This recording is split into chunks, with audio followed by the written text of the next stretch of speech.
आपने बंटने का जिक्र किया कि बंटना नहीं है, यही नारा जो है अभी हाल ही में गूंजता रहा, बटेंगे तो कटेंगे, उस पर आप क्या राय रखते हैं? मुझे लगता है कि बहुत सोच समझ के नारा दिया गया है, क्योंकि योगी जी जब भी बोलते हैं बहुत सोच के बोलते हैं, वो ऐसे नहीं बोलते हैं। मैं तो कहता हूं कि जब जब भारत बटा है तब तब भारत कटा है, जब जब भारत बटा है तब तब भारत घटा है।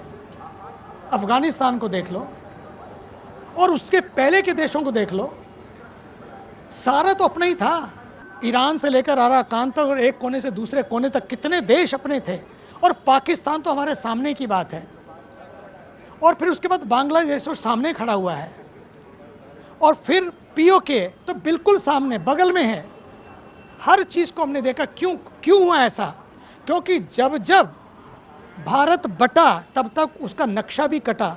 कुछ लोगों ने नाक कटाई अपनी, बटे बदले और भारत का नक्शा बदल गया। इसलिए हमारा क्या प्लान है? संगम से, संगम का प्लान यही है। और भारत के ऊर्जावान प्रधानमंत्री ये सोचते हैं कि एक रहेंगे तो सेफ रहेंगे, नेक रहेंगे तो सेफ रहेंगे। क्यों? एकता और नेकी ये दोनों होना ज़रूरी है। उसके लिए ये होना चाहिए, संकल्प लेकर जाएं, ना बटेंगे ना बांटेंगे। केवल बटेंगे नहीं, बांटेंगे भी नहीं। ना बटेंगे ना बांटेंगे, ना कटेंगे ना काटेंगे, ना डरेंगे ना डराएंगे। क्योंकि बहुत सारी चीज़ें, संभल की बात आई तो डराया जा रहा है, किसी और जगह की बात आती है तो डराया जाता है। कौन डरा रहा है इस वक्त? वो लोग जो डरते हैं। क्यों डरते हैं? कि अगर थोड़ा कुछ अगर आगे बढ़े तो पोल खुल जाएगी। मैं कहता हूँ इस देश में संविधान है जो सबके लिए समान है, जहाँ सबका सम्मान है।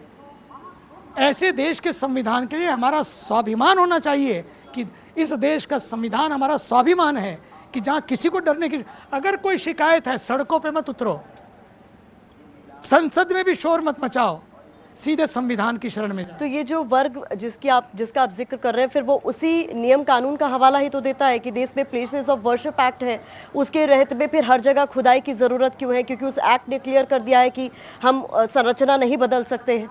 निश्चित रूप से 1991 का जो एक्ट है, ये वर्शिप एक्ट जो है, उसके लिए मैं आपको कहना चाहता हूँ, इसके लिए कोर्ट की शरण गए। कोर्ट ने क्या कहा? रुको, देखने दो, जांचने दो, जानने दो। जो जज के आएगा, जानने के बाद आएगा, उसको आगे बढ़ाएंगे। तो मैं कहता हूँ जब इस तरह की बात आती है तो वो कोर्ट की बात करते हैं, जब उनको कुछ अपने ढंग से करना होता है तो कर लेते हैं। तो या तो शरिया होगा या संविधान होगा, दो नहीं चल सकते हैं। आप दो नावों पर पैर नहीं रख सकते हैं, डूबेंगे। डूबने का तरीका है, हाँ, शरिया मेरे घर के लिए है, संविधान मेरे देश के लिए है। संविधान ही सर्वोपरि है। संविधान सर्वोपरि है। मैं तो कहता हूँ राष्ट्र सर्वोपरि है। देवभक्ति अपने अपने ढंग से करो, अपने घरों में, अपने दिलों में, अपने मंदिरों में, अपने मस्जिदों में, अलग अलग ढंग से करो, नो प्रॉब्लम, अपने ढंग से करो, कोई रोकता नहीं है।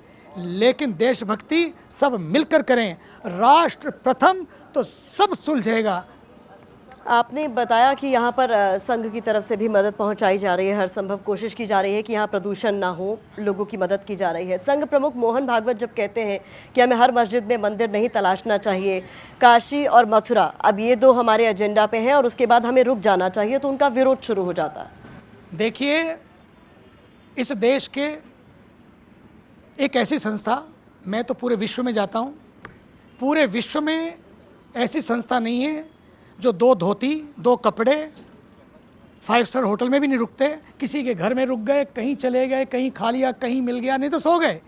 चना खा के भी अपना गुजारा करने वाले, गालियाँ खाकर भी लोगों को गला लगाने वाले, एक ऐसी संस्था जो राष्ट्रीय स्वयंसेवक संघ है, उसके वो राष्ट्र ऋषि हैं। मैं ऐसा मानता हूँ, अगर उन्होंने ये कहा है ना, बहुत सोच के कहा है। वो समय की नाजुकता को समझते हैं, वो समझते हैं कि इस समय क्या ठीक है, क्या ज़रूरी है। वही जो ज़रूरी है उसी को ही समाज के सामने रखना चाहिए और परोसना चाहिए। हमें ये भी देखना है कि वतन की अमन पर आँच ना आए, बड़ी बात, वतन की एकता बनी रहे। उस समय जो ज़रूरी है वही कहा जाना चाहिए, और उन्होंने कहा। लेकिन मुझे लगता है कि जब ये बात संभल से शुरू हुई, संभल से ये शुरुआत हुई, मुझे कई बार लगता है कि संभल एक सिम्टम है, एक सिम्टम है। जितना जितना खोदते जा रहे हैं उतना उतना मिलता जा रहा है, सच तो निकलता जा रहा है।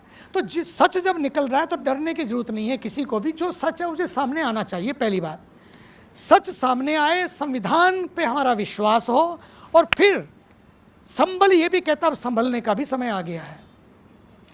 संभल कहता है संभलो, नहीं तो कुछ और भी हो सकता है।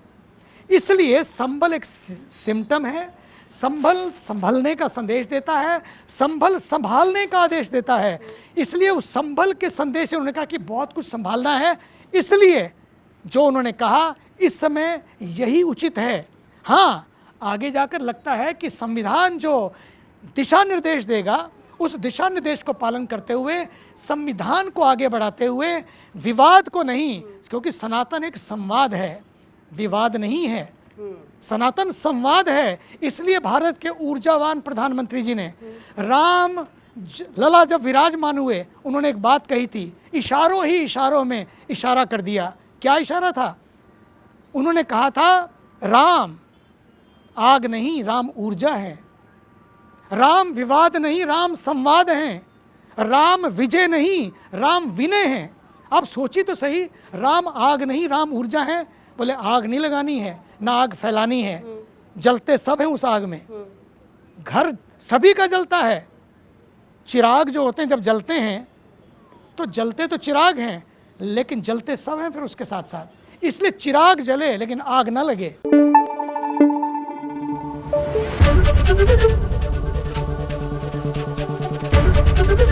एबीपी न्यूज आपको रखे आगे।